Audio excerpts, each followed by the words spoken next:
Assalamualaikum warahmatullahi wabarakatuh.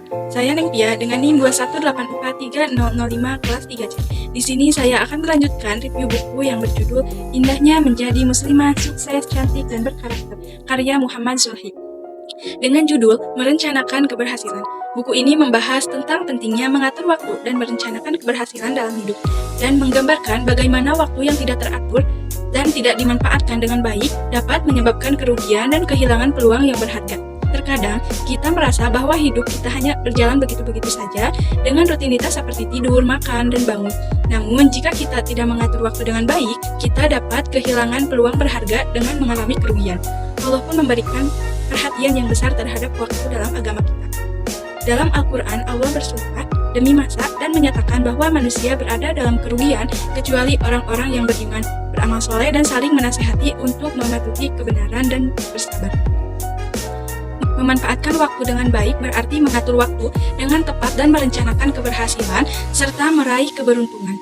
Bagi seorang muslim, mengatur waktu dengan baik berarti mengisi waktu untuk beribadah, baik yang wajib maupun yang sunnah. Ibadah tidak hanya terbatas pada hubungan dengan Allah, tetapi juga mencakup segala perbuatan yang dilakukan berdasarkan syariat agama dan bernilai pahala. Maka, setiap jam, menit, dan detik perlu kita perhitungkan untuk mengisi dengan pekerjaan yang lebih bernilai daripada hanya dibiarkan lewat begitu saja. Oleh karena itu, memanfaatkan waktu untuk hal-hal yang bermanfaat sekecil apapun lebih baik daripada melewatkan sia-sia begitu saja. Banyak orang yang menganggap waktu sebagai sesuatu yang sepele, padahal kesuksesan seseorang bergantung pada bagaimana mereka menghargai waktu.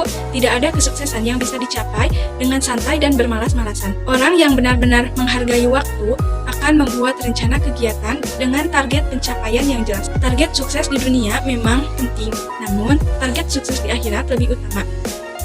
Tidak baik memilih salah satunya, kita harus berusaha mencapai keduanya, namun jika sukses di dunia tidak mungkin dicapai, maka fokuslah untuk mencapai kesuksesan di akhirat. Orang yang hanya mencapai kesuksesan di dunia, namun gagal mencapai kesuksesan di akhirat adalah orang yang celaka. Lebih celaka lagi, orang yang tidak sebagai seorang muslimah, kita tahu bahwa setiap perbuatan Rasulullah tidak pernah sia-sia. Beliau menggunakan waktu dengan efektif dan penuh makna sepanjang hidupnya. Setiap detik, beliau diisi dengan berzikir dan menyebut nama Allah. Itulah perilaku yang harus kita teladani. Setiap waktu adalah kesempatan untuk berbuat kebaikan dan mendapatkan pahala. Untuk dapat mengatur waktu dengan baik, kita perlu membuat rencana dan target pencapaian yang jelas. Rencana ini harus dilaksanakan dengan sebaik-baiknya dan diikuti dengan tindakan nyata untuk mencapai kesuksesan.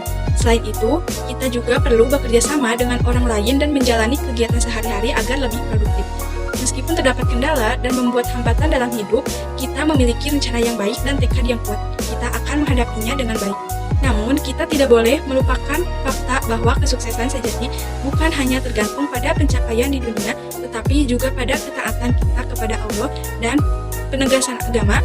Kita harus menjadikan prioritas utama dalam hidup kita adalah keberhasilan di akhirat. Kesuksesan di dunia hanya bersifat sementara, sedangkan kesuksesan di akhirat adalah kekal abadi. Dalam menjalani hidup ini, kita harus menyadari bahwa waktu sangat berharga. Kita tidak boleh menyia-nyiakan waktu yang telah diberikan kepada kita. Kita harus menghargai setiap detik yang kita miliki dan memanfaatkannya dengan baik-baiknya untuk melakukan hal-hal yang bermanfaat dan bernilai. Kita harus berusaha untuk meraih keberhasilan di dunia dan akhirat dengan menghargai dan memanfaatkan waktu dengan baik. Nah, itulah pembahasan bagian 1 yang berjudul Merencanakan Keberhasilan. Saya akan lanjutkan judul selanjutnya di video berikutnya. Terima kasih. Sekian dari saya. Wassalamualaikum warahmatullahi wabarakatuh.